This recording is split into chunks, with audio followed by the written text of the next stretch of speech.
Aloha, and welcome to A Global Affair, a fundraiser supporting the Pacific and Asian Affairs Council. I'm Gina Mangieri from KHON2. I'll be your hostess this evening.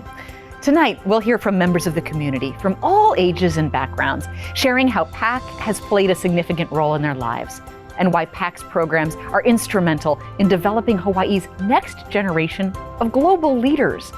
A highlight of tonight's gathering will be the keynote address from Dr. Patrick Sullivan, founder and CEO of Oceanit. Tonight, Dr. Sullivan will share his vision of how to build a better future where we deliver solutions from Hawaii to the world through education and imagination. And although the pandemic has changed the way we celebrate, I encourage you to interact by using the chat feature and posting your selfies with the hashtag #AGlobalAffair so we can see who is celebrating with us tonight. So without further ado, let's get this global affair started. Please welcome President of the Board, Scott Wo, and Executive Director, Nikki Shishido, for a few words. Aloha, and welcome to PAAC's 2021 A Global Affair. My name is Scott Wo, and I proudly serve as the President of the Board of the Pacific and Asian Affairs Council. While we wish we could be seeing you in person, we are so excited that you are joining us this evening virtually. Tonight, we look forward to sharing with you the role PAAC plays in our community, helping to shape our youth into thoughtful, engaged global citizens who are empowered to make our islands and the world a better place. When I first joined the PAAC board over 10 years ago, I did not fully comprehend the scope or depth of PAAC's impact on Hawaii's youth. Over the years, hearing testimonials about the PAAC clubs, after-school classes, study tours, and Global Vision Summits brought into focus just how important our programs are in preparing our youth to be successful anywhere in the world. As our state faces massive budget cuts, it's organizations like PAAC that are critical to make sure our youth aren't left behind. On behalf of the board, thank you for your support of PAAC and investing in our future leaders. We hope you enjoy the show and look forward to connecting with you soon. Good evening, and thank you for joining us tonight in support of PAAC. I am grateful to have worked for PAAC for the last 8 years, an organization that has a meaningful purpose for our Hawaii communities and that reflects the true heart and dedication of its supporters, board and staff, and those we serve. Our mission at the Pacific and Asian Affairs Council is to promote understanding and empower engagement on global and international issues, while paying special attention to Hawaii's role in the Asia-Pacific region. Since 1954, PAAC has been a stable pillar in Hawaii's education domain, providing learning opportunities not found in a typical classroom. Not only do PAAC students learn about large, complex issues in the world, but they also grow by learning about themselves and others. They discover and affirm their passions and are encouraged to be actively involved in issues they care about. Through more than 6 decades, PAAC has served nearly 100,000 high school students statewide through a multitude of programs. We offer a unique space for public, private, charter, and homeschool students to come together to collaborate, discuss global issues, and meet peers with similar interests. This school year has been a challenge that PAAC has taken head on. We adapted existing programs such as our after-school global studies classes, student summits and simulations, and leadership program to online formats. Since COVID has limited our opportunity to travel, energies were redirected to develop an entirely new free college credit program with the University of Hawaii at Hilo, which explores the 17 United Nations Sustainable Development Goals and how they relate to Hawaii. For those who can't take the course, we also offer a curriculum suite of lessons on the SDGs available for free on our website. And to keep our students connected with those around the globe, we have launched new virtual exchange programs with partner schools Stec Dien Ban in Vietnam and iAcademy in the Philippines. Through the challenges of 2020, we were fortunate to discover a lot of opportunities for future development and growth. I am proud to represent our hardworking staff team tonight.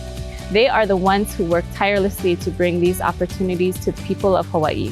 Thank you to our Board of Governors, longtime supporters, partners, and friends from around the world. This work could not be possible without the generosity and partnership of the community and supporters like you. A big mahalo to tonight's ambassador sponsors, C.S. Wo & Sons and Miss Jean Rolls. And our diplomat sponsors, Chaminade University, Hawaii National Bank, Dr. Rosita Leong, Ambassador Lauren Kahea Moriarty, Ambassador Charles Salmon Jr., Mr. Scott Hayashi, and Mr. Gerald Sumida, and our favor sponsor, Big Island Candies. Every time I engage with PAAC, I feel hopeful about the future. Why? PAAC participants get that what happens globally affects us all, and they're working together to make the world a better place. Hi, I'm Lauren Moriarty. I was called across these waters to serve for 3 decades as a career U.S. diplomat and U.S. ambassador. What happens overseas matters in your life and the lives of people you love. Debris and plastic on beaches in Hawaii floated here from Japan after the terrible tragedy there of an earthquake, tidal wave, and nuclear meltdown.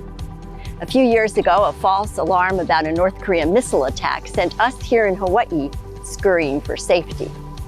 Disease, cybercrime, and opportunity cross borders.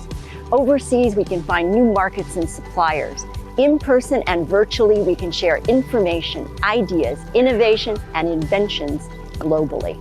Finding opportunities and meeting challenges in today's interconnected world means working with people and institutions beyond our shores. On climate change, for example, major contributors like China and the United States, international organizations, scientists sharing information and inventors from around the world, big companies and social entrepreneurs finding sustainable ways to do business, and all of us who will be affected by climate change will need to work together if we are to find a way to address this big, complex issue. That's what PAAC does. It brings people together to understand global and international issues, opportunities, and challenges. It empowers people to work together to find a way forward. I first engaged with PAAC in 1981 when, as a junior officer, I spoke to a PAAC audience about refugees and U.S. immigration policy. 3 decades later, as I watched PAAC simulation, I was blown away to see the empathy and understanding of Hawaii high school students for the plight of refugees. Scenarios in PAAC simulations related to world hunger, nuclear proliferation, and conflict in the South China Sea were so real, I thought they must have been written by diplomats and policymakers I knew. And high school students from Waianae to Waiakea, from Iolani to Molokai, and across the state, participating in PAAC simulations, classes, and travel, learning from experts and working together, come up with insights and actions that make me incredibly hopeful. PAAC provides a joyous suite of programs that fosters friendships, relationships, skills, and understanding that will help build a better future. Aloha, my name is Ella Blupakele, and I'm a junior at Sacred Hearts Academy. I've been a part of PAAC Club for 5 years and an officer for 3 years. The moment that I knew international affairs would be a part of my life was after a PAAC World Quest competition in the 9th grade. I remember procrastinating, crammed the night before, and arriving completely unprepared. That day, we didn't win any prizes or even get many questions right, but I was left feeling eager to learn more. From what I've seen, many PAAC students enter PAAC at a level 0 of global knowledge. But PAAC activities create a safe environment where it's okay to admit that I don't know, because even the experienced level 9 and 10 students have likely been in the same shoes as the newbie. This is what PAAC does. It gives the opportunity to foster interest. During this pandemic, I think it's scary for teenagers to not understand what's going on around them, to turn on the news and be struck with unfamiliar terms or political jargon they don't understand. PAAC has given me tools to help me understand these complex issues, discern fact from fiction, and think critically from multiple perspectives to help myself form my own educated opinion.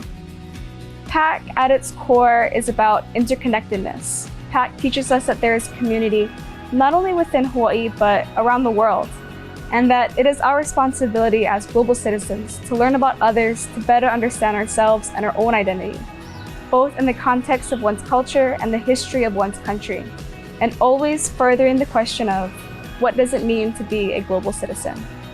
Thank you, Ella.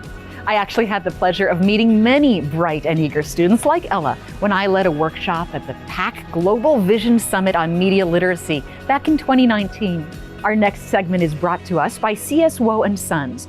We will hear from a PAAC alumna, a parent, and a teacher who are passionate about PAAC's mission. As they share your stories, I invite you to join me in supporting PAAC this evening by making a donation or bidding at the silent auction. Just text A Global Affair to 243725 or click on the link in the Zoom chat. Aloha, my name is Elizabeth Songpillay and I am a proud PAAC board member and alumnus. I participated in the inaugural PAAC Summer Study Tour where we went to China in 2004. The most influential part of the trip for me took place during a discussion where I had this epiphany that the United States and China's governments, laws, cultures, and values are so different, yet we find a way to coexist on this planet. In fact, all countries find a way to coexist on this planet, and that's a very complex thing. In that moment, I remember becoming very interested in international relations. I wanted to be a US diplomat. I thought it would be so cool to have that role in the world. I studied international relations, but ended up in Washington, D.C., where I worked on Capitol Hill and in federal agencies.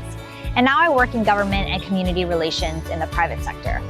Although I never became a U.S. diplomat, I practiced diplomacy in every job to find mutual agreement, sometimes in very difficult and complex situations. What diplomats do when representing their countries is not unlike representing a member of Congress, a federal agency, or a company. There are often representatives of different views working respectfully to find common ground for a greater good. I think PAAC plays a direct role in creating leaders of tomorrow who will understand that. Today, it is so critical to show the next generation about what it means to be responsible, thoughtful citizens, not just of the world, but our country and our communities too. By doing so, PAAC promotes not only diplomacy, but civility and peace and aloha. And I am so honored to be a part of that. Aloha, my name is Ben Shimobuku. I'm a counselor here at Aiea High School. In the summer of 2018, my daughter participated in a PAAC study tour to Korea. And I just wanted to share some insights that I learned from this. I would look at the itinerary very closely because the days are jam-packed. My daughter said that a typical day starts early in the morning and ends early evening. This is not a pleasure trip to Disneyland. It is purposeful. It is about learning about your host country's culture, politics, and history, as well as representing your country. So if I can talk about the trip very shortly, I'll just talk about two events. And the first one was the overnight homestay that my daughter experienced with a middle-class family. She had home-cooked meals and got to experience a typical day of a typical Korean teenager, her age. That shed a lot of light for her. And the other one was an overnight stay at a Buddhist temple. My daughter is not a vegetable eater, and they didn't serve any meat, so my daughter came home and was eating vegetables now. Lastly, the culmination of my daughter's high school experience, not just the PAAC trip, was when she had to do a presentation to one of her classes after the trip at Aiea High School. She had to prepare for that presentation, and my daughter, you have to understand, is very shy and timid, and that was her coming out party. It was, to this day, one of the proudest moments for me as her father. I've never seen her more confident and poised, and I credit that to what she got from the Korean trip. So in closing, I want to tell you that on campus, I always encourage our students to interview and try to participate in the PAAC program because it is an excellent program. I encourage all of you to do the same. Aloha.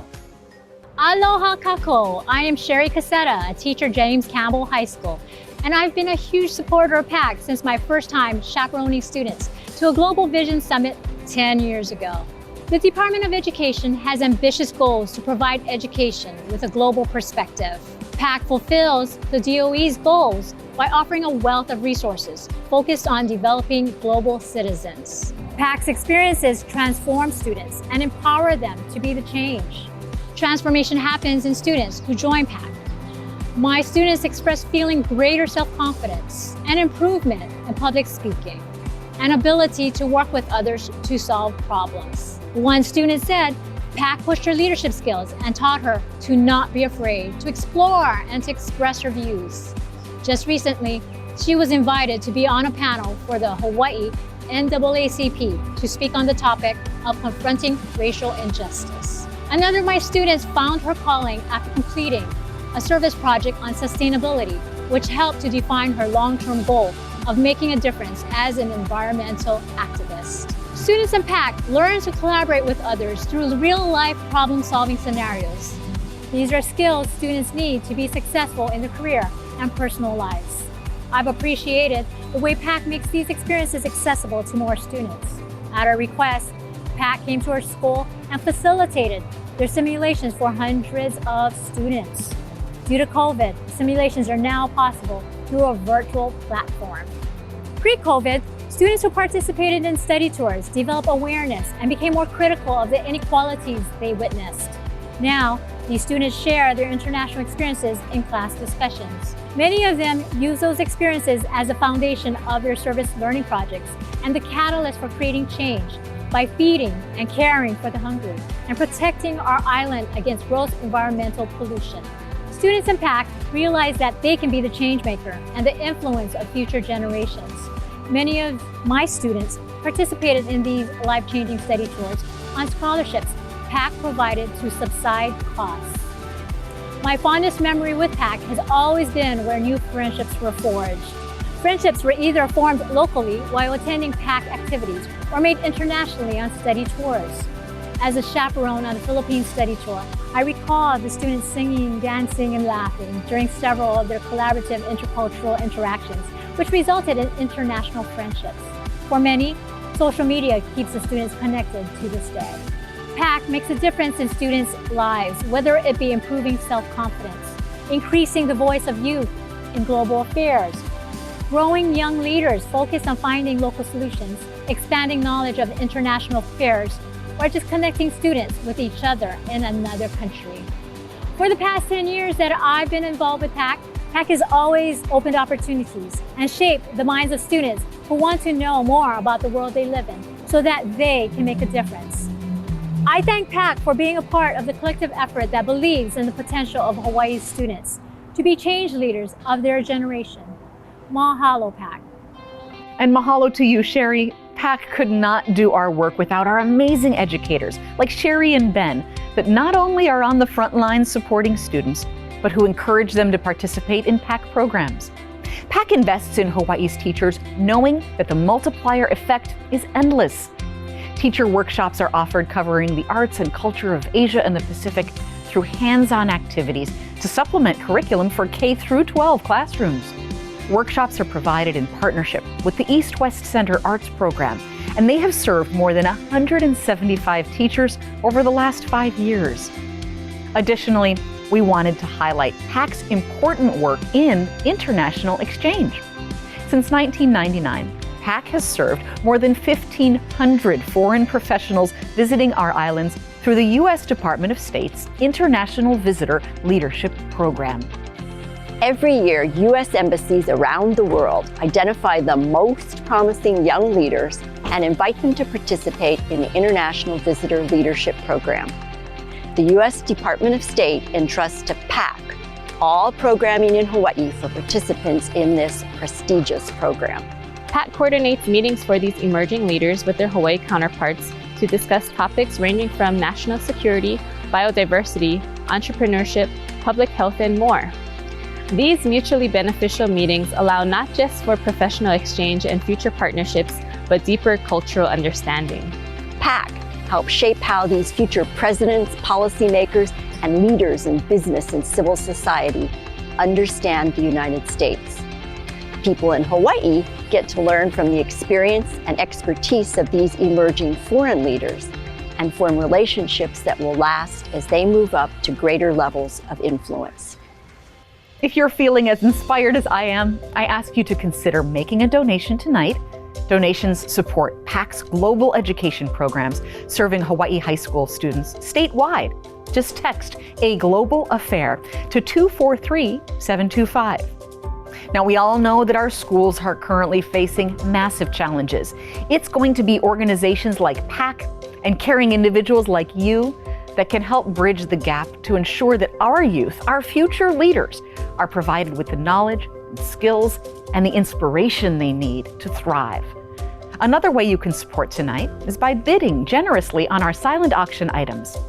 PAAC's auction is well known for its beautiful selection of treasures from around the world, both antique and modern, and you don't want to miss this. 2021 already got you needing a vacation? Well, treat yourself to a 2-night stay at the Gala Hotel and Resort in an ocean view lanai room. Daily breakfast for 2 at the Plumeria Beach House included. Make sure to place your bids by 8:30 p.m. Next, we'll hear from Warren Luke, PAAC Chairman and Chairman of Hawaii National Bank, and Ruth Limtiaco, past PAAC President and Chairwoman of the Board of TLC PR. This segment is brought to you by Ambassador Sponsor Gene Rolls. Again, thank you for joining us for tonight's virtual get-together. For the past few years, I've had the pleasure of serving as chairman of the board of PAAC. Over my many years of involvement, I've often been asked, how long have you been involved in PAAC and what attracts you to the organization? While I'm not sure of how long I've been involved, one of the things that attracted me was the organization's continuing primary focus on high school students. I've always believed that the younger generations are our future, and we have an obligation to expose them early in life to a better knowledge of things facing our world. When I returned to Hawaii from Boston in 1970, schools were looking at increasing their concentration on STEM courses, and courses on subjects like international studies were easily being replaced for budgeting purposes. In January of this year, I had the privilege of virtually sitting in on a class at the Harvard Business School where the visiting speaker was the Dalai Lama. He reminded the future leaders that we are social animals, but knowledge is important in our interactions. I once again thought about how our current pandemic has affected our business world. Yes, we can get by with virtual get-togethers, but how many good ideas and solutions come about through interactions in lunchrooms, elevators, in the hallways, and through other social activities? How can we better understand what others are thinking in working through our problems and challenges? As we live here in Hawaii in the middle of the Pacific, how can we not be aware of what is going on around us? We are the link between East and West. We at PAAC strive to expose Hawaii's youth to many of today's common world problems and hope that they can begin to understand the backgrounds and influences that affect how others think. Problems such as global warming and the COVID pandemic are among today's common problems. Knowledge, which entails a good understanding of the problems sprinkled with a bit of compassion, are some of the things that we strive for. Hopefully, we will inspire and challenge some of our youth leadership to take responsibility for finding resolutions for world issues, developing a generation of group problem solvers in a global community. The fact that PAAC continues to thrive today as an educational organization is testament to the ongoing relevance of our mission and the importance of our activities in our community, particularly for Hawaii's youth. I must emphasize, however, that we are a private organization. Our programs are meant to supplement and contribute to those of the school system, not to replace them. Our ongoing strength and vitality rely on the support of Hawaii's businesses, academic and nonprofit communities, and local, state, and federal governments, all of which have contributed to PAAC's position as a dynamic and multifaceted organization serving thousands of constituents over a 67-year history. PAAC has left its indelible mark on the social landscape of our island state. Many of the state's business, government, and community leaders are PAAC alumni and supporters. We invite you to join us to celebrate our rich history as well as our prospects for a bright and meaningful future. Hopefully, you will be able to join us next year for an in-person celebration. Thank you for your support. The Pacific and Asian Affairs Council fills a unique role in Hawaii's educational system and provides an unmatched opportunity for young high school students to learn about the world from a global perspective. Growing up in Hawaii, where we are thousands of miles from the nearest landmass, can have a confining and parochial effect. The PAAC curriculum and our outstanding leadership program bring the world and its most important issues to our students for their understanding, appreciation, and participation. We offer experiences like our global summits, where students from throughout Hawaii engage in role-playing, debate, and dialogue about pressing issues such as climate change, natural resource allocation, refugee movements, and many others. We also provide once-in-a-lifetime travel opportunities for our students to experience countries in the Asia Pacific through our study tours, where our students meet government officials, nonprofits, educational institutions, and interact with kids their own age. These trips are transformative and have changed the lives of those who have traveled with us. Why does this matter? Because it is building a better world through understanding, breaking down cultural barriers, and opening up the future leaders of Hawaii to the opportunities that await us in the burgeoning Asia-Pacific arena. If you care about this important nurturing and broadening of the minds of our young people in Hawaii, please consider a generous gift to the Pacific and Asian Affairs Council. Mahalo. A big mahalo to tonight's ambassador sponsors, C.S. Woe & Sons and Miss Jean Rolls, and our diplomat sponsors, Chaminade University, Hawaii National Bank, Dr. Rosita Leong, Ambassador Lauren Kahea Moriarty, Ambassador Charles Salmon, Jr., Mr. Scott Hayashi, and Mr. Gerald Sumida, and our favor sponsor, Big Island Candies. A big mahalo to everyone who has donated this evening, helping PAAC to sustain their global education programs and reach more students statewide. If you have not donated yet or checked out the silent auction items, text A Global Affair to 243-725 or click on that link in the Zoom chat. Now, if you're interested in sharing your time and talent, please reach out to PAAC to see how you can volunteer. They would love to connect with you. If you're a high school student or a teacher watching this evening, we encourage you to participate in one of our various programs. Visit paachawaii.org, that's PAACHawaii.org, for a full listing of PAAC's offerings. Now it's my pleasure to introduce Dr. Patrick Sullivan, tonight's keynote speaker. Dr. Sullivan is a scientist, an engineer, a technologist, an entrepreneur, a businessman, author, public speaker, and a futurist.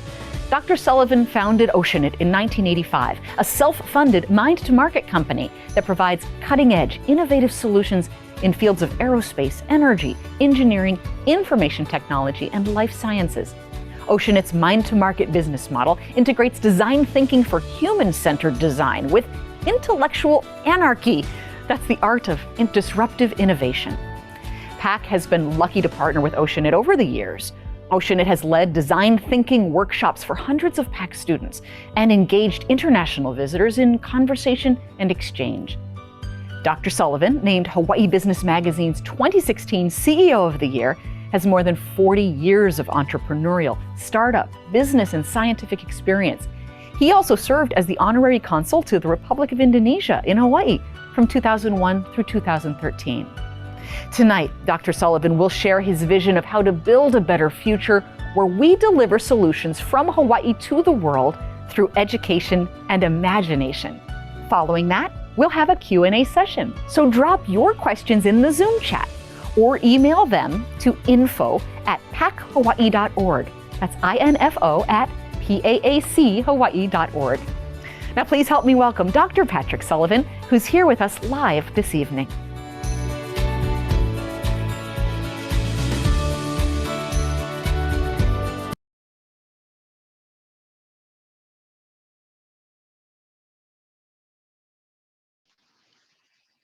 Hello, can everybody hear me? How's the sound and everything?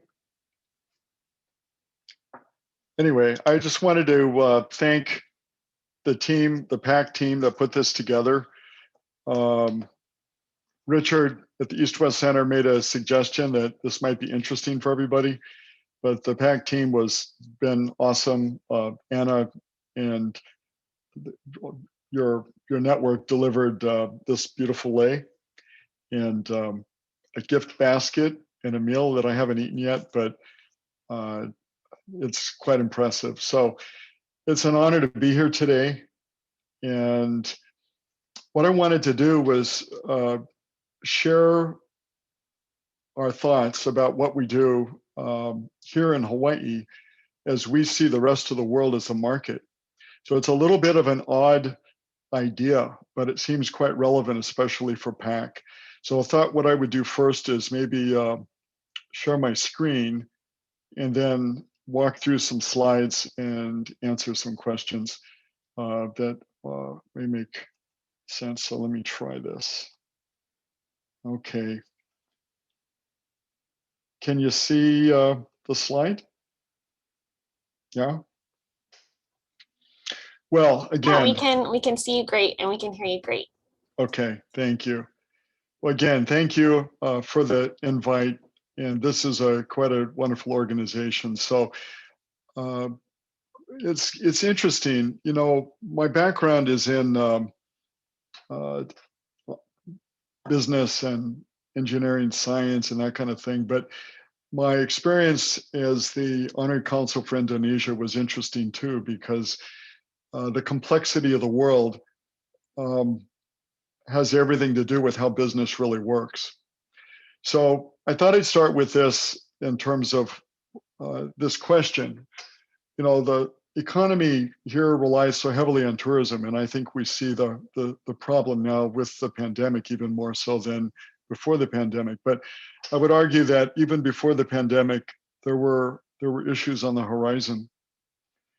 And this it's an alternative way to look at the economy. You've got the current neoclassical model for growth, which is really a function of labor capital.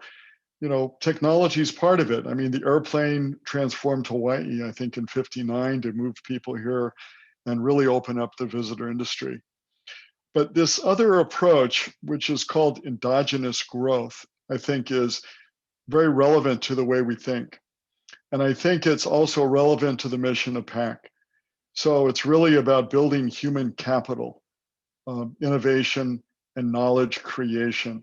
And there's a Nobel Prize in 2018, Paul Romer was demonstrated, I think, the growth far exceeds, I think, neoclassical growth. So it could be a model for Hawaii's future. The challenge is you have to invest in people and education. So education is an absolutely critical thing. As I said at the beginning, education and imagination have everything to do with what we see as an opportunity for Hawaii. So this is our view of the world. And it's, you know, part of the talk, from Hawaii to the world.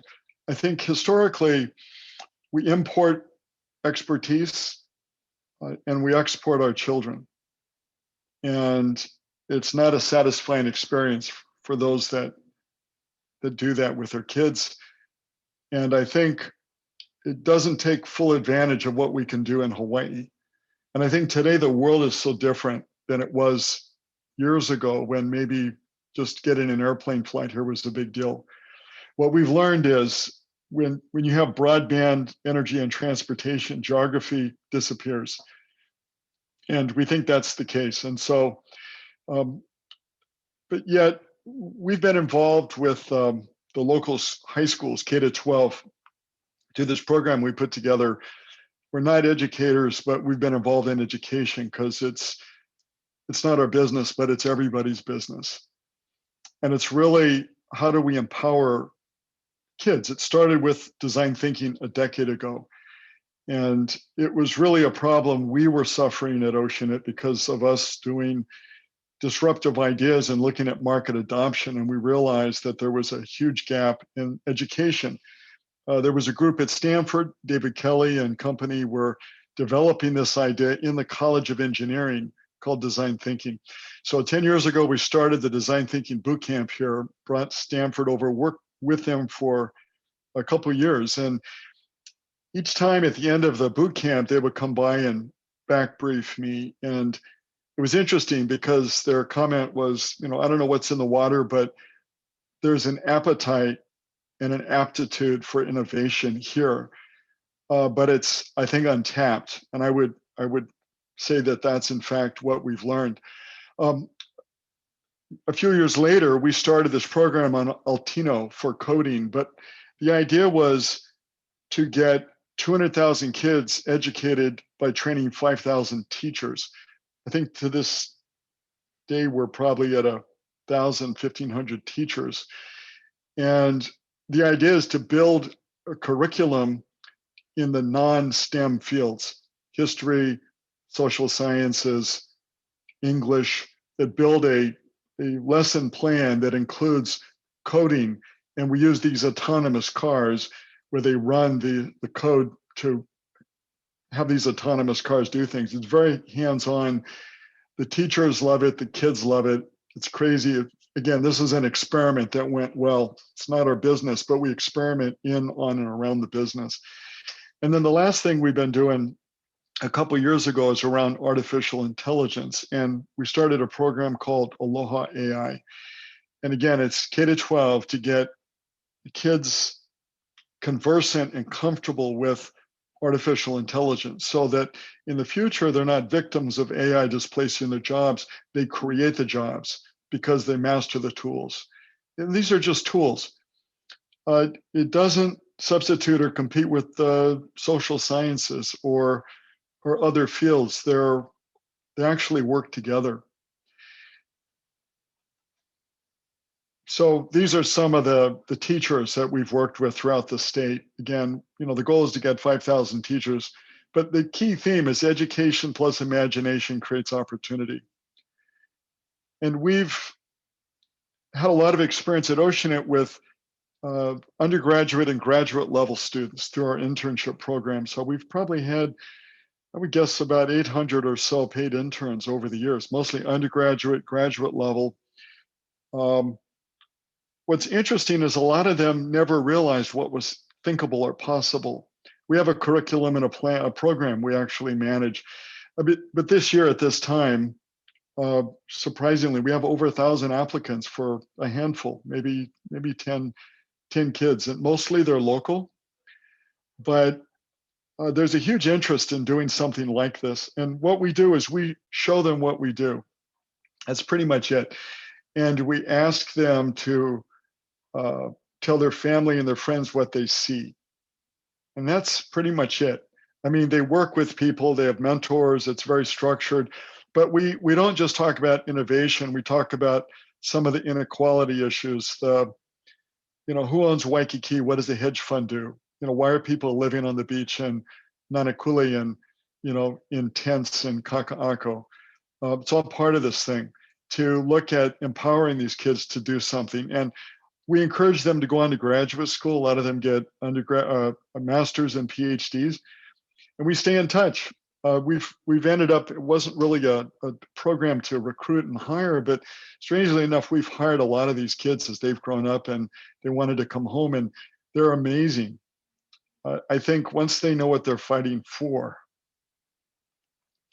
So this is what we do, and I thought I would share with you how we think, because what I've learned is most businesses don't see how this works.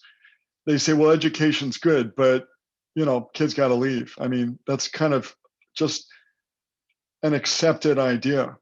We think that's the wrong idea, and that creating things from Hawaii to the world is in fact what works. And I thought I would share with you examples of how this works. So you notice the graphic here, we call a transdisciplinary mind. It's, although we have people with, there's a few hundred, 100 easily with PhD level science and engineering degrees, but they cut across all the fields from engineering, philosophy, economics, math. Learning to learn is the skill. The things they do didn't exist when they went to school. And the key skill is learning to solve an unsolved problem. So anyway, we've created a process on how to do this. We break up the world into these buckets of interesting, challenging, and disruptive. When we think of disruption, this is really how we characterize it, things with high pain and low certainty. So where there really isn't a good answer. And it turns out it's an interesting way to look at things because it's an open space. You have problems that are really hard, and people are more willing to try something that's different if there just isn't an answer. And the way to think about it is if an asteroid's going to take out the planet, we'll send Bruce Willis unless you got a better idea, because something's going to happen. So I'm going to walk through a little bit how we do this without getting too much into the weeds, but I think it's important. So I break this up into this process here. So you've got risk on the left side, left axis, benefit on the right, and time on the bottom, from ideas, programs, projects, and products.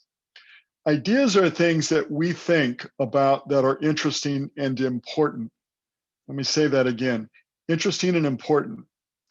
It's not because there's a requirement. We encourage people to think, and the fourth quarter of the year, we spend time thinking about what we should do, what are interesting and important things globally, not just Hawaii, not just the United States, but the planet. What's going on in Asia, what's going on in the Middle East, what's going on in Europe, from Hawaii. That's how we start out our thinking. So I'm going to walk through in just really quick here.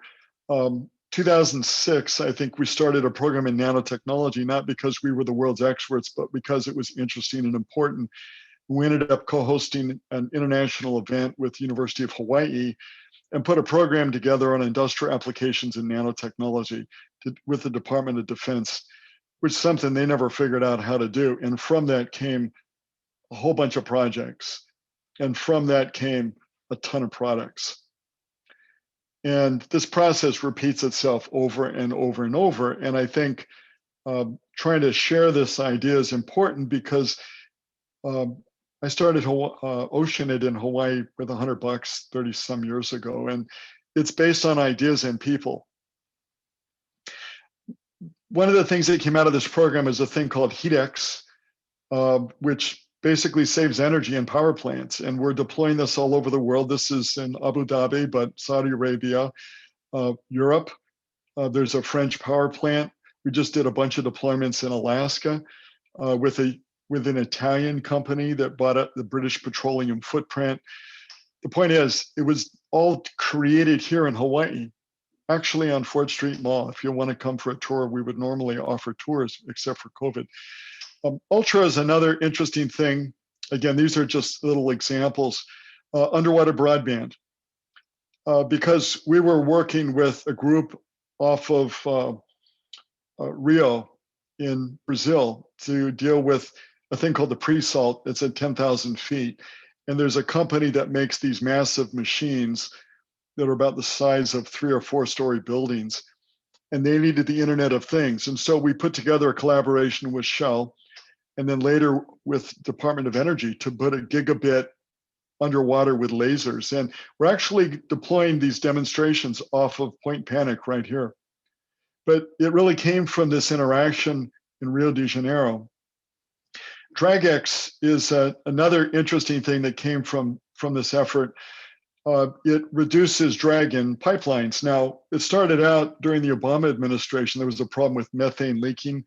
We focused on that during the Trump administration. They didn't care, but turns out you reduce the cost of pumping.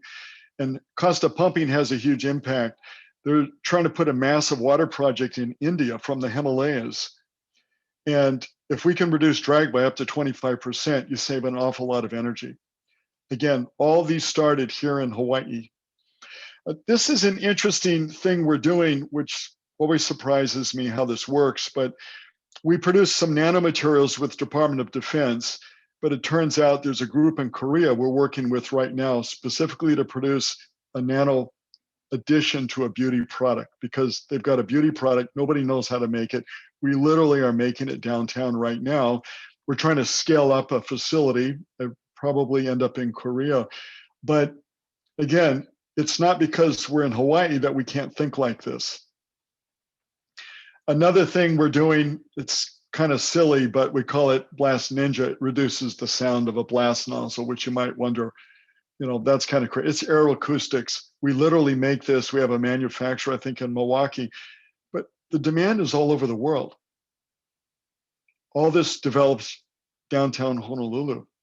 Scanite is a thing we started with looking at downhole with shell to make smart cement so that you can actually interrogate it to reduce the risk of a major catastrophe like you had with the well that blew out in the Gulf of Mexico a few years ago.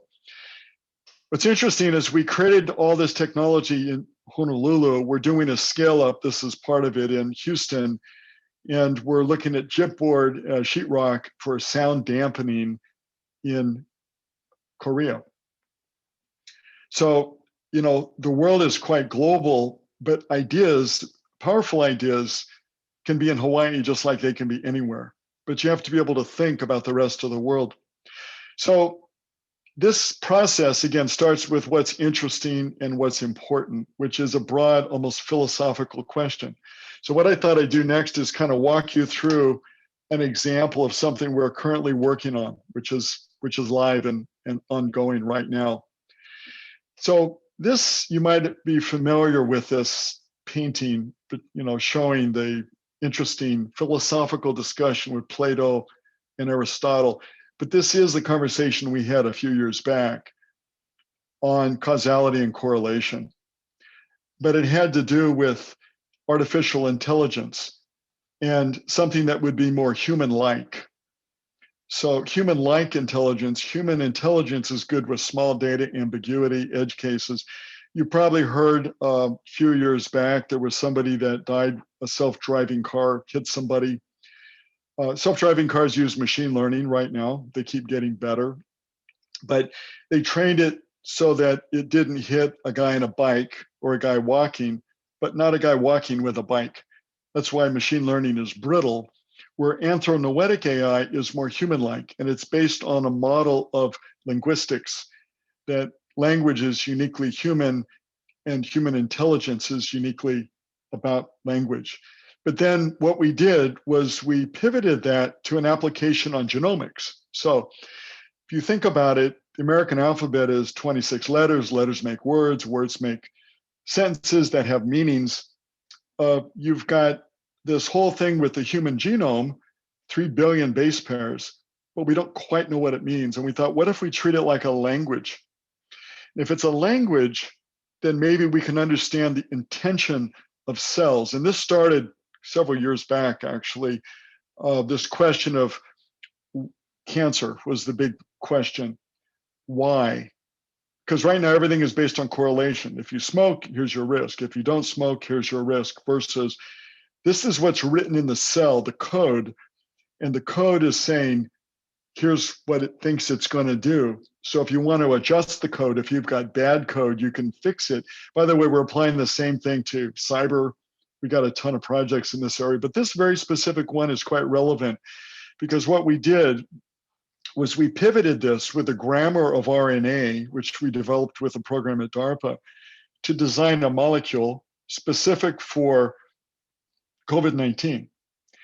And no one's ever done this before. So right now your antigen tests are based on antibodies, but we thought if I can design a molecule, and this was again, several years back to deal with cancer, of course, antibiotics, different kinds of therapies. And we came up with this integrated theory on medicine using this linguistic Turing machine artificial intelligence approach. But this is it in action. So in a few months, we took this set of tools we developed with DARPA and we actually designed a molecule. And we demonstrated that we could make it work, which it has super binding, high binding affinity, looking for proteins on COVID, some tests that we've been doing. We're trying to bring it to market. We're dealing with the scale up in manufacturing issues. One of our partners was actually in Korea. They had a quality system, kind of threw us off, but we're kind of back in the saddle. Looks good. It's based on saliva, can be very inexpensive. Now, the thing about this is you can print these molecules with like a 3D printer. except for DNA. So it's a single strand of DNA. So you can design it with mathematics, you can print it.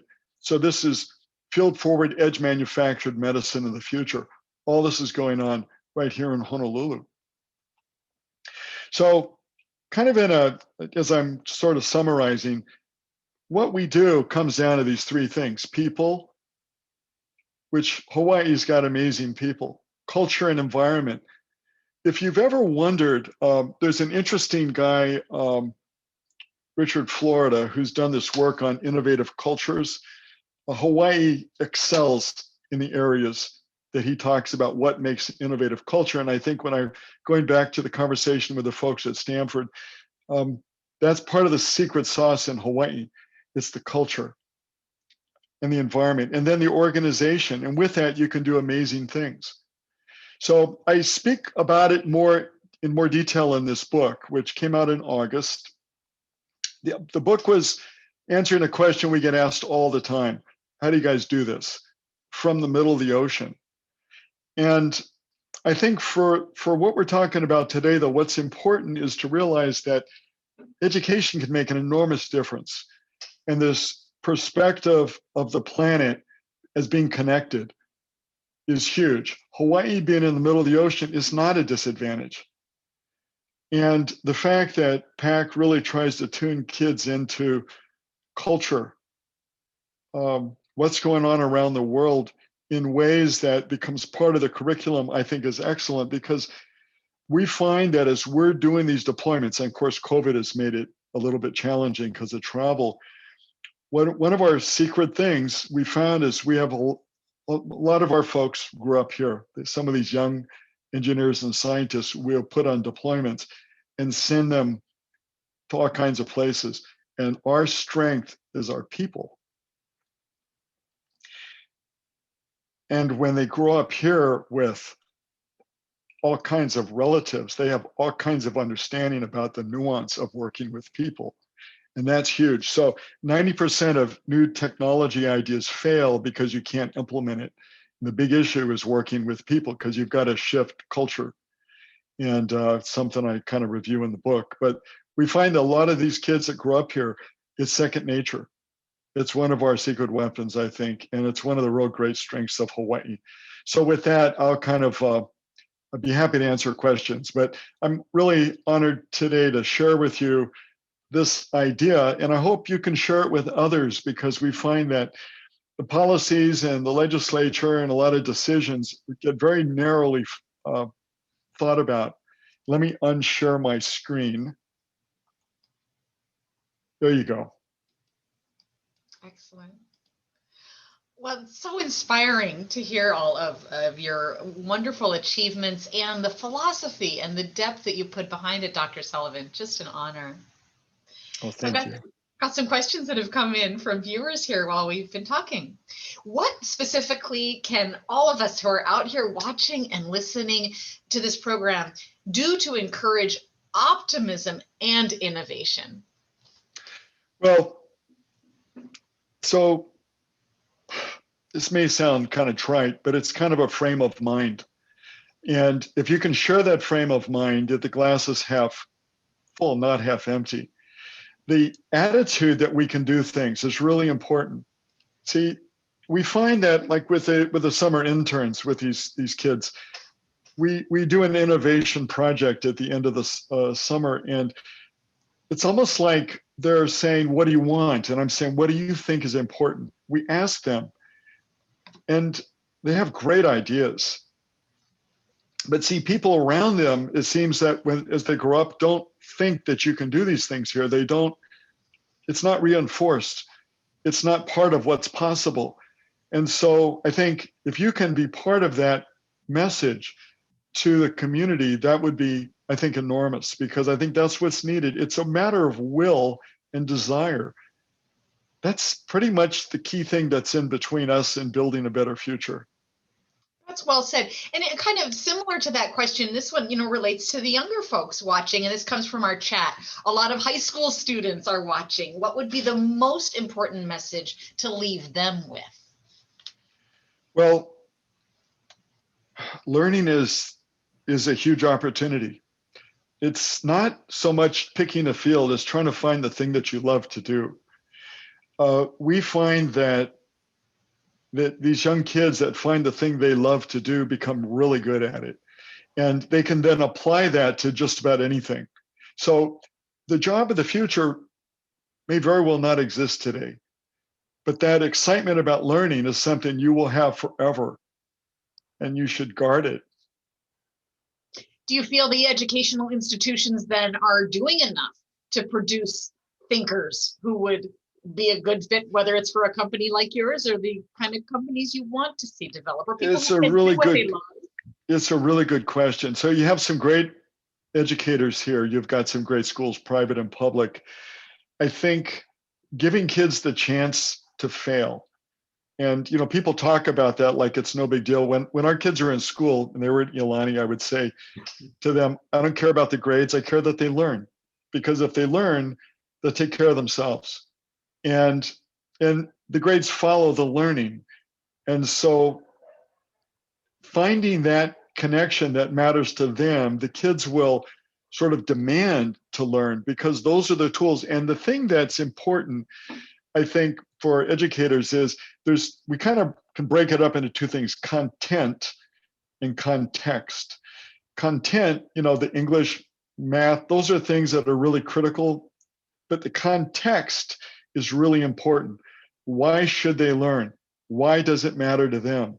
What difference can that make? And we're doing this experiment now with this AI tool, and just started doing it with a bunch of almost a dozen kids. It's, again, a crazy idea, but it's using artificial intelligence to look at traffic studies and speeding and kind of letting these kids loose to basically tease out of the data what's in it, because there's a lot going on.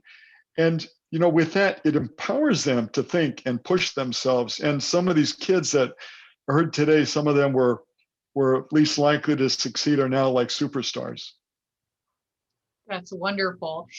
Is there an advantage to doing this kind of innovative thinking here in Hawaii versus Silicon Valley, or some places we're often told we have to go? Well, there's trade-offs.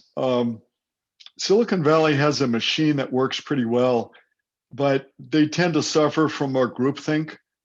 I think that what we do in Hawaii can be a lot more authentic in thinking, so that we have a kind of a blank piece of paper. So we find that the unique thing we do is we are unencumbered in our thinking, which means we can imagine or think of any field we're interested in or would like to pursue. And for example, we work with, University of Hawaii, but about 60 universities. And to my shock and surprise, when we reach out and say, hey, how'd you like to join the team?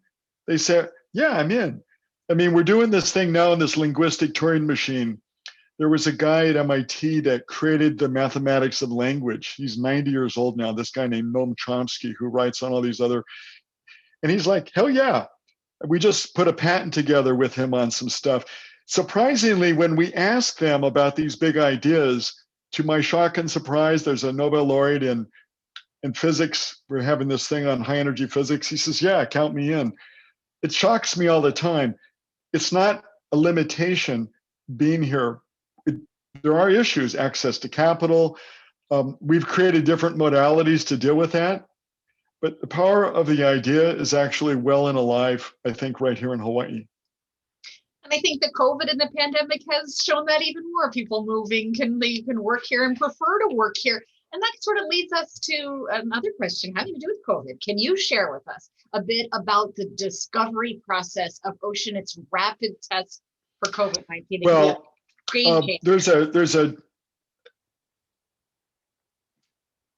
have a process that I kind of map out in the book. I didn't go through it because it gets into the weeds, but it kind of starts with kind of going between convergent and divergent thinking, kind of opening up the aperture of possibilities and then converging down to demonstrating or showing things. So it's kind of crazy. We encourage lots of prototyping, experimentation. if you try something and it doesn't work, you just learn something. So if you do that fast, you learn faster. And when you build those lessons into what you're trying to do, you get to an answer much faster. And it turns out one of the things that we do, which we find a lot of big companies we work with really enjoy, and they find it really hard to do, is to bring this kind of intellectual agility to solving problems. And agility is something we have here in Hawaii. So it's kind of interesting. Those are real strengths. And the process, again, most people, it turns out, are not comfortable asking this question: what is interesting and important? And what is it I should spend my time on trying to make a difference on the planet? But that's kind of the conversation at the last quarter of the year. And it's fantastic and led to something that's really going to save a lot of lives. Intellectual agility is needed now more than ever, probably on climate change. One of our viewers here asks, is Oceanit doing anything specific to solving some of these challenges with climate change?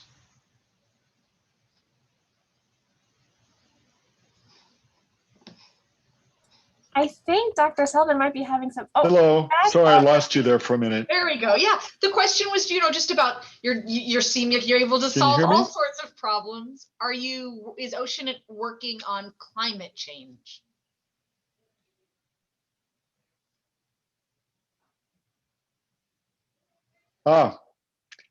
Yes.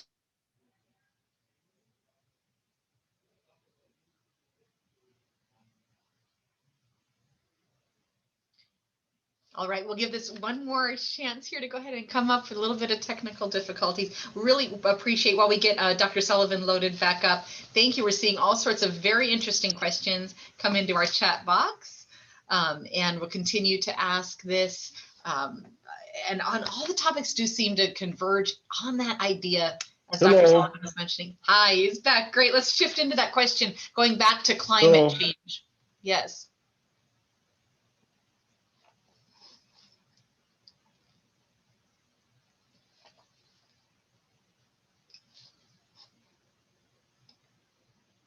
Well, while we get that loaded up too, I am going to take one opportunity to send out a quick plug while we get Dr. Sullivan loaded back up.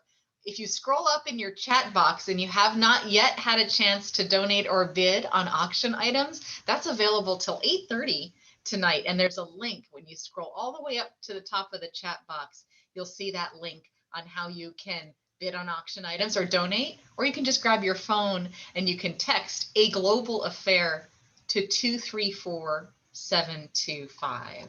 Hello, can you hear me? Yes, we can hear you. We're not seeing you just yet, but we're hearing your voice just fine. While we've got you talking, are you able to address that question that folks had about what's Oceanit looking into with climate change solutions? Okay, that is a great question.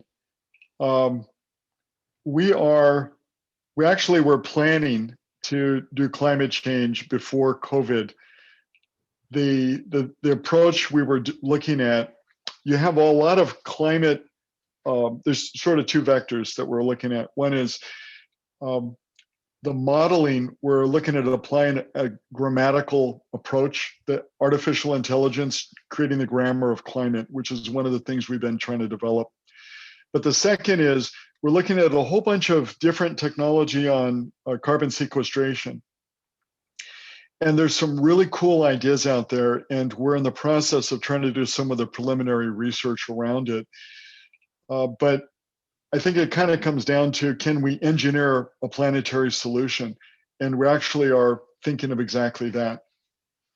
Wonderful. We can't wait to see what you come up with. We have time for just one more question, and that one comes from Kayla Lim Tam on our chat. How do you see STEM and AI fitting into traditionally non-STEM careers? And this is great for our viewers and participants who say, wow, this technology sounds fascinating. I'm not a scientist. How does all this fit into my career that might not be science and math oriented?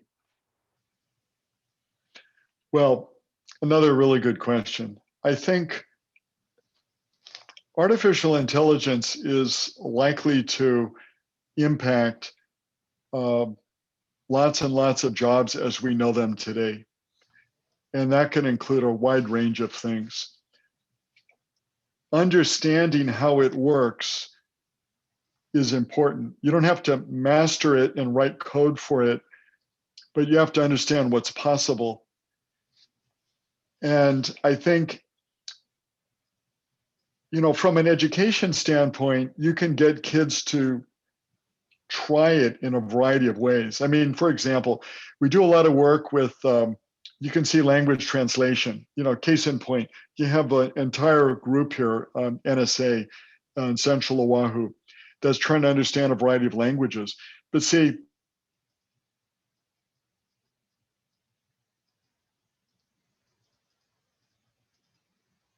try to just translate something, you're very likely to miss the nuance that's really important. Whereas what's coming is to deal with these other things, like what was the intention, what did it mean, which become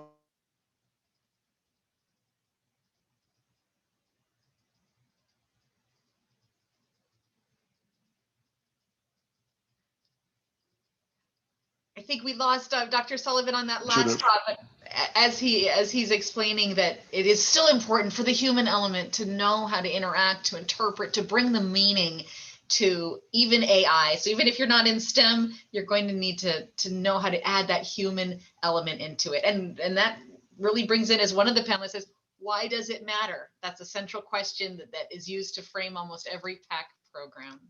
So thank you so much, Dr. Sullivan. Thank you. We really appreciate you taking so much time and sharing your incredible thoughts with us. Well, thank you. Thank you to the team. Sorry about the technical difficulty. I thought I had a gigabit here of connectivity, so I don't know what's going on, but I do appreciate it, and the team that put this whole thing together, and the mission of what you folks do. So I look forward to spending more time with you in the future, and thank you so much.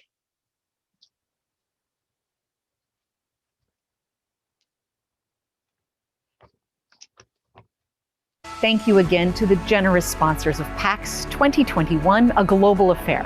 Mahalo to Restaurant XO for preparing our gala meals, to Elite Parking for making sure they were delivered to all of our sponsors and our premium registration guests at their homes, and to all of our silent auction donors.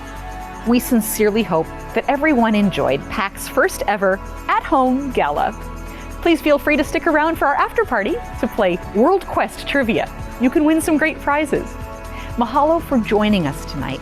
Please take care, and aloha.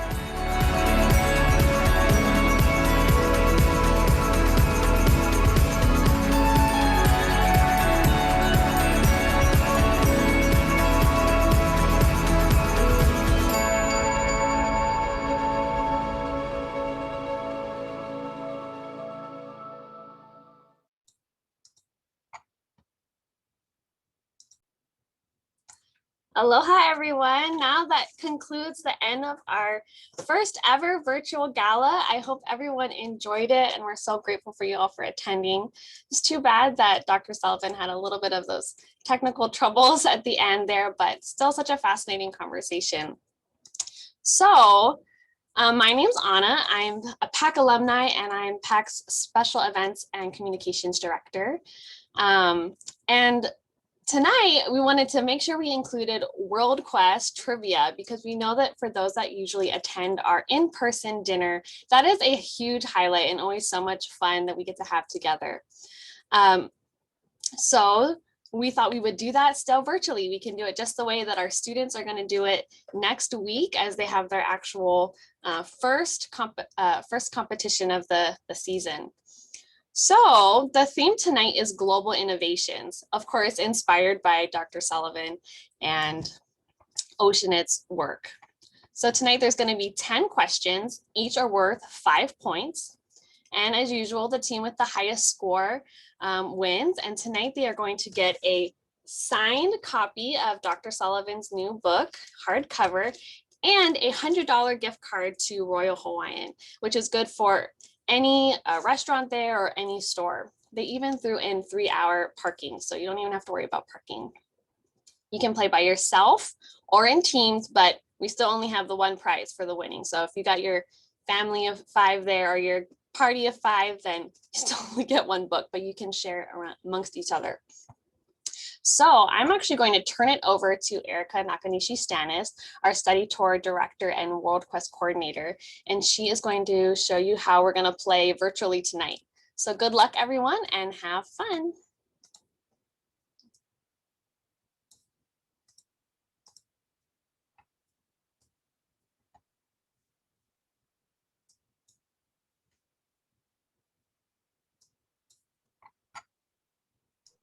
Aloha, everyone. Welcome to the after party. I hope you had a great time listening to Dr. Sullivan's talk, but we are about to embark on World Quest. So get your games ready. I'm going to share my screen so that you can see the instructions. For those of you who can play along on your phones, that's great. And if you just want to listen, I'll also be sharing a PDF of our questions here for you to just watch, learn, and listen. All right, so let me get that set up right now. Okay, come on down, buddy. Alrighty. So your instructions for participating in World Quest tonight are to please first open up on your phone or maybe a separate window on your computer. If you go to www.myquiz.org, once you get there, it will prompt you to enter in a code. Please enter 674865. So that's code 674865 at myquiz.org. All right, and I'll keep an eye on how many people have signed up. It looks like we've got 3 active users so far. Once you get to the website, it'll ask you to sign up, to check off on a privacy policy, whether or not you're 16 or older, doesn't matter which one you click, and to enter a nickname. Key thing when you're entering your nickname, please make sure that it's a name that will recognize who you are if you are our winner. So maybe your real first name or your real last name, just something that we can use to identify you. Okay, so I'm going to wait a few more minutes for people to register. I'm a little bit bummed that I can't compete for the prizes. I really want to read Dr. Sullivan's book, so I'll just have to keep in touch with the winner maybe and ask to borrow it too.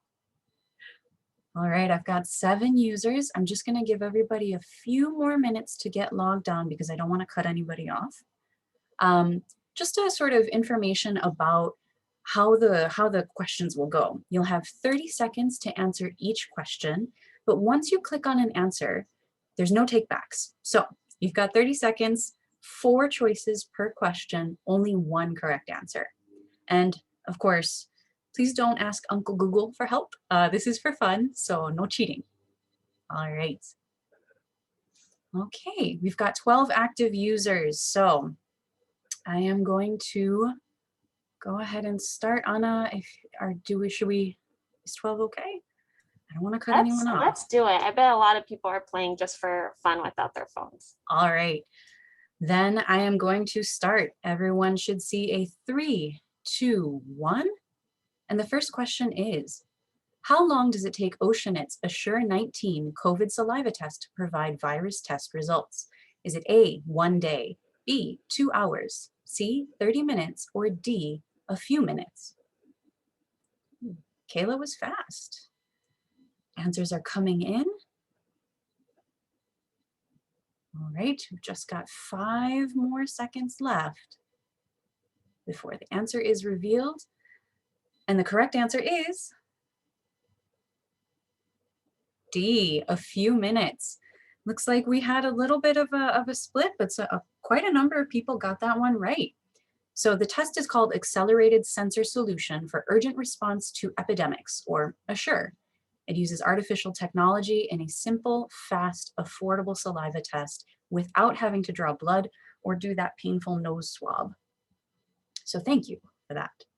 All right, question number 2 is, the technology behind cryptocurrencies like Bitcoin, Ether, and Ripple is called what? A, Snapdragon, B, blockchain, C, machine learning, or D, 5G? You've got 15 seconds left. Let's see how we do. It looks like we had quite a few more people register in that in-between second, so nice, good competition. The correct answer is B, blockchain. It looks like almost everyone got this right.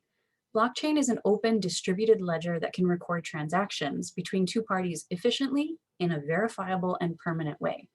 Snapdragon is the name of one of my favorite flowers. That doesn't get me any money in my investments, so blockchain it is. All right, a few more seconds before we move on to our next question. It is, to improve sanitation in rural communities, USAID provided $170,000 to test tiger toilets in India, Myanmar, and Uganda. What do tiger toilets use to break down human waste? Is it A, bacteria, B, worms, C, tigers, or D, pill bugs and cell bugs? 5 seconds left. Hurry in with your answers. The correct answer is B, worms. It looks like we were about split almost evenly between bacteria and worms on this one, but tiger toilets involve no traditional flushing and aren't hooked up to a sewer system. They feast on waste, but the worm toilets smell a lot better than pit latrines and do not breed mosquitoes, which is really important for the containment of infectious diseases. All right, moving on to the next question. It is, in 2020, NASA astronauts Robert Behnken and Douglas Hurley traveled to the International Space Station. Why was their journey historic? Is it A, it was the first time a commercially developed spacecraft carried humans into Earth's orbit? B, the first time in 9 years Americans returned to the International Space Station? C, it was step 1 in the first mission to Mars? Or D, it was the first time the booster rocket landed itself and was reused in later flight? Whew, that was a lengthy one. The correct answer is A, it was the first time commercially developed spacecraft carried humans into orbit. And that spacecraft was developed by SpaceX. All right. Oh, I gotta talk faster. Goodness. Hopefully, even if you get it wrong, hopefully you learn something. Looks like Ariel is in the lead with NKH. Moving on to the halfway marker, question number 5. Water and heat are the only byproducts of hydrogen fuel cells which produce electricity without combustion or emissions. Which of the following car companies does not currently sell hydrogen fuel cell vehicles in the US? Is it Tesla, Toyota, Honda, or Hyundai?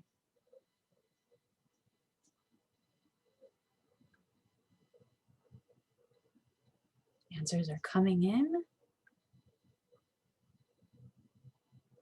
And the correct answer is A, Tesla.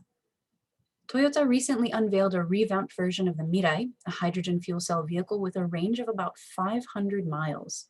They've only sold about 11,100 since it first came to market 6 years ago, though. I wish we could give one away as the prize for today's event, but so far it looks like Ariel is in contention to win a really great book and an awesome gift card. Question number 6 is coming up. It is, according to the 2020 Global Innovation Index published by the UN World Intellectual Property Organization, which country was ranked the most innovative country in the world? Was it A, Singapore, or A, United States, B, Singapore, C, the Netherlands, or D, Switzerland?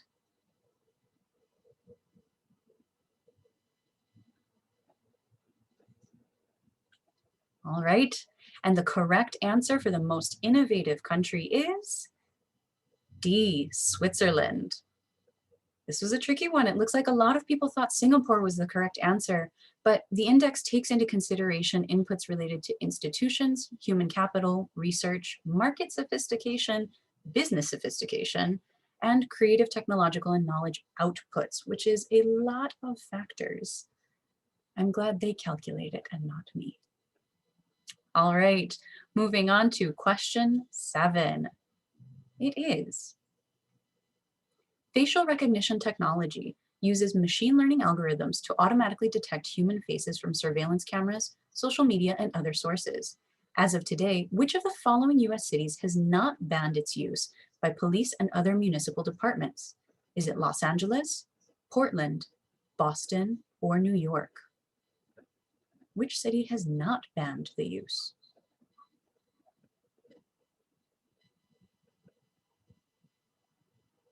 The correct answer is D, New York City.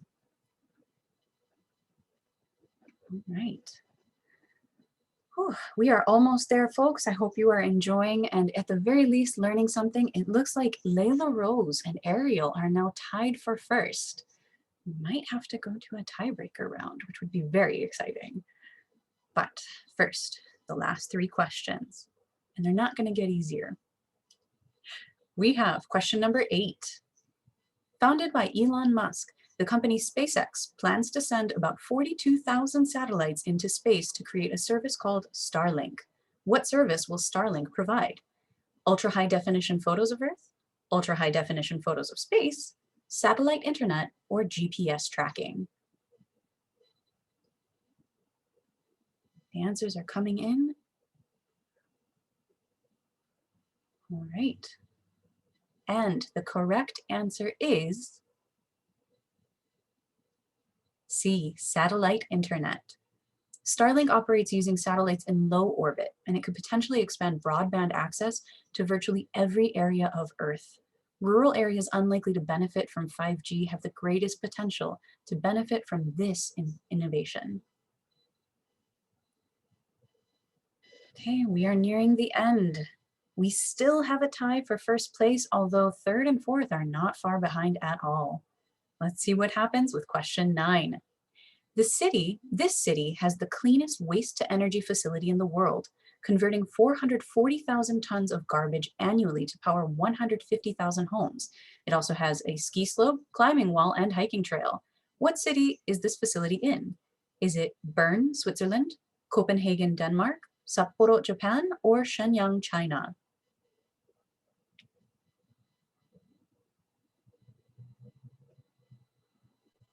Correct answer is B, Copenhagen, Denmark.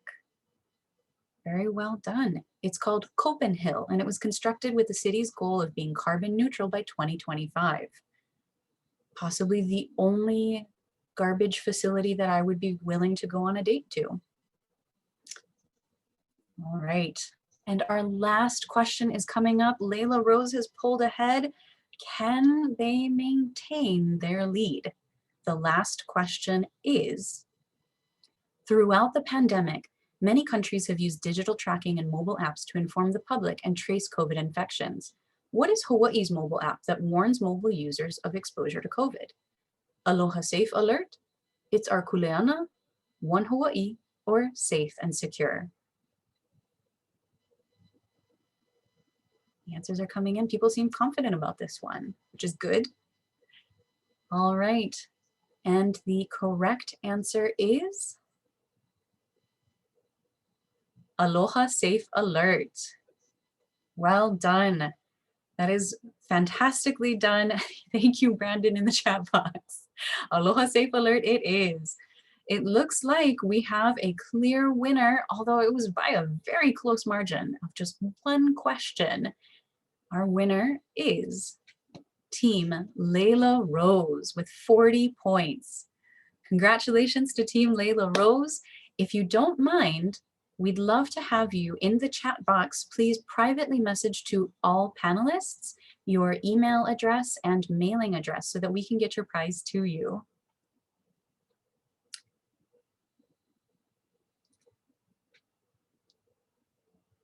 Muted. Hello. Thank you, Erica, for leading us through World Quest. So Erica's going to do that for reals in just next week. We're going to have lots of students doing the same kind of thing, but for 6 categories. So they're busy doing lots of studying. I'm sure right now, instead of doing their homework, they're studying for World Quest. But anyways, that concludes our after party. Thank you everyone for joining us tonight and sticking through. We hope you had a fun time. Our bidding site is open until 8:30. So you have over an hour to get your bids in, and just make sure 8:30 it closes sharp. So get all your bids in before then. And until then, we hope to see you all very soon. Aloha.